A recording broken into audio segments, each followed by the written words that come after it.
তার মাধ্যমিকে কমপক্ষে 200 মার্কের প্রশ্ন রাখতে হবে, অনার্সে কমপক্ষে 100 মার্কের প্রশ্ন রাখতে হবে। আগামীতে আপনারা সুন্দরভাবে দেশ চালাবেন। বিশেষ করে আজকের এই সমাবেশ যেভাবে সুন্দরভাবে বাস্তবায়ন করেছেন, আমাদের বিশ্বাস ইসলামী জীবনের মাধ্যমে সুন্দর একটা বাংলাদেশ গড়া সম্ভব হবে ইনশাআল্লাহ।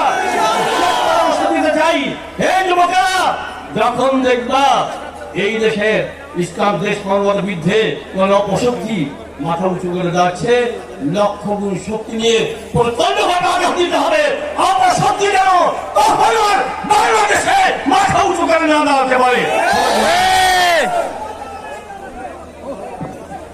সংগ্রামী সহযোদ্ধা বন্ধুগণ, পঞ্চম জাতীয় যুব কনভেনশনে এই পর্যায়ে বক্তব্য রাখছেন ইসলামী আন্দোলন বাংলাদেশের সম্মানিত নায়েবে আমির হযরত মাওলানা আব্দুল আউয়াল সাহেব।